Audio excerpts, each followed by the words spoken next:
This chart plots the Indian rupee against the US dollar over 2 decades, showing a distinct downward trajectory. When observers see this, the conclusion feels obvious. A continuously falling currency inevitably signals a deteriorating economy. Yet right as the rupee was losing ground on the exchange boards, India was busy building massive coastal highway interchanges. They rapidly expanded manufacturing capacity, launched unified digital payment networks, and broke multi-sector export records. The falling rupee, it turns out, is a deceptive metric. To accurately measure India's economic health, you have to look past the exchange rate and examine how the nation actually responds when placed under immense global pressure. For most of the world, the dollar functions as a global commodity, a heavy reserve asset, and the default settlement mechanism for international trade. In global energy trade, no U.S. law forces the world to buy oil in dollars. Instead, historical market practice makes the dollar a universal bridge. This creates persistent structural demand, exerting immense downward pressure on emerging market currencies like the rupee. Historically, this pressure triggers severe sovereign debt crises. Developing nations often crack under the strain of expensive imports, leading to systemic financial collapses. India navigated this crushing global squeeze repeatedly, managing through a grueling 15-year gauntlet of catastrophes.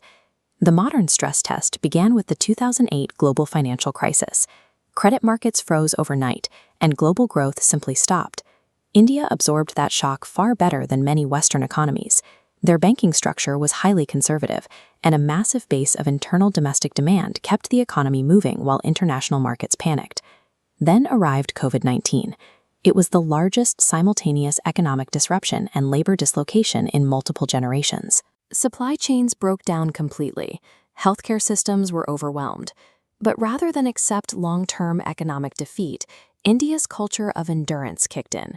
This graph charts India's post-COVID trajectory. A steep drop was met immediately with an aggressive, V-shaped recovery. They rolled out a massive domestic vaccination program, targeted key investments, and fueled a heavy surge in consumer consumption. They survived 2 defining global shocks, not by waiting around for external bailouts, but by relying on their own internal demand and a capacity to rapidly adapt to facts on the ground. Before supply chains had even normalized from the pandemic, the Russia-Ukraine conflict erupted. Energy markets fractured, shipping routes were blocked, and commodity prices skyrocketed. If you look at this web representing the SWIFT messaging system, you can see how sanctions were applied. Trade with Russia wasn't totally stopped. Instead, specific Russian banks were removed from the network, severing access and purposefully injecting massive friction and cost into international transactions. It laid bare a stark new reality. Modern geopolitical power is wielded just as heavily through financial networks and payment systems as it is through traditional militaries. For India, this exposed a major structural vulnerability. They import a massive share of their energy.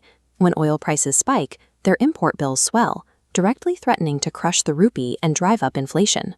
But instead of accepting passive victimhood in a volatile energy market, India launched a highly active domestic strategy to sever that vulnerability entirely. They rapidly accelerated ethanol blending programs. They expanded renewable solar and wind energy capacity at record pace and aggressively pushed electric and hybrid vehicle adoption across the country. Diversifying energy sources serves a dual purpose. It meets environmental goals while acting as a critical structural defense for the national currency and security. Look at the sheer weight of what this economy has absorbed: a global financial freeze in 2008, a generational pandemic, and a massive geopolitical energy shock. Any one of these events could break a developing nation, yet India faced them consecutively and never suffered a systemic financial collapse. Through every challenge, factories kept moving, infrastructure kept expanding, and the country remained one of the top growth engines in the world. Today, the Reserve Bank of India holds an ultimate buffer against external shocks, a strategic war chest exceeding $680 billion in foreign exchange reserves. While it's not a magic cure for every problem, a reserve of that magnitude provides a level of economic flexibility and defensive armor that many nations deeply envy. This resilience points back to the deeply ingrained cultural concept of Swaraj, or self-reliance. It's an optimistic perseverance, a refusal to stop moving forward, no matter what happens outside their borders. When you view the economy through that lens, The depreciating exchange rate of the rupee is just a footnote.